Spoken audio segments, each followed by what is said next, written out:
Hi, it's Dave from Yamala Wine Cellars. I'm laughing because this is my 11th take now.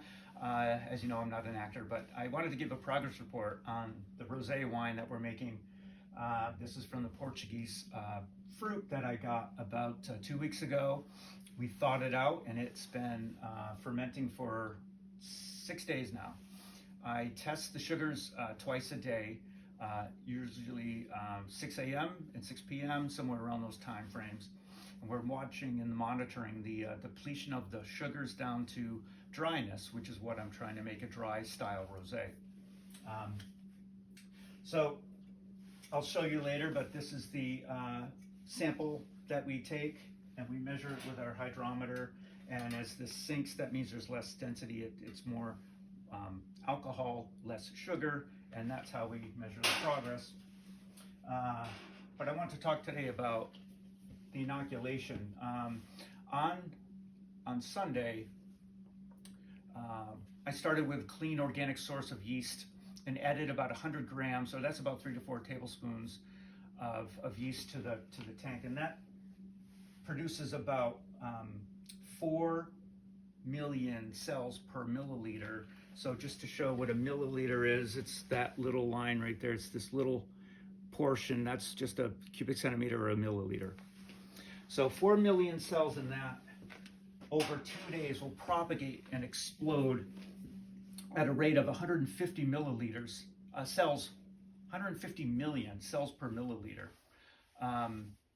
So I figured I'd calculate, all right, so the total tank volume here is about 680 liters. So I calculated the volume of yeast cells in this tank right now is about 100 trillion.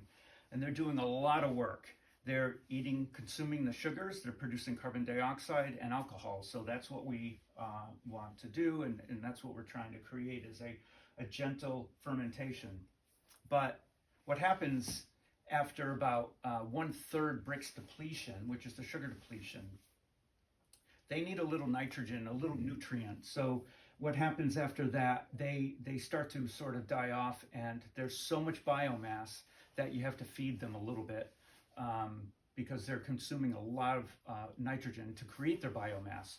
So we add or Fermade O, which is an organic, 100% organic nutrient that's basically made from autolyzed yeast cells. So they take dead yeast cells and they process them into their own nutrients. So there's tons of vitamin B, there's trace minerals like zinc and magnesium. There's amino acids, organic amino acids for the nitrogen, and peptides for their cell walls to make them healthy and happy.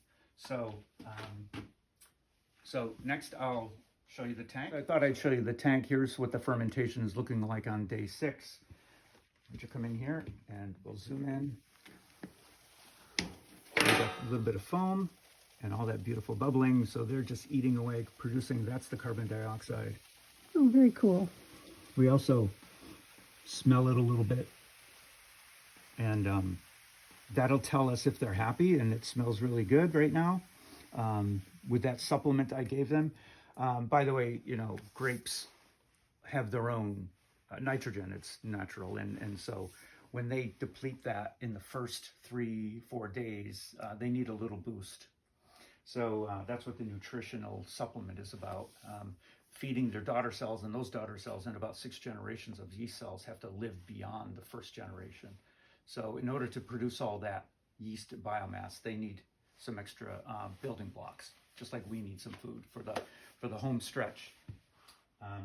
So let's try a taste and see what it tastes like at this stage. I expect it's about half done this morning.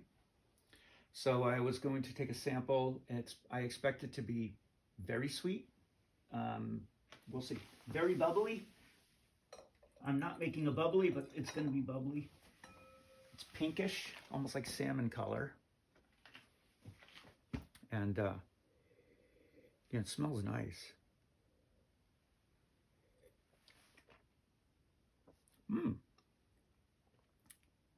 Wow. It's pretty good right now. Yeah, it's like a sweet wine, but it's got great balance.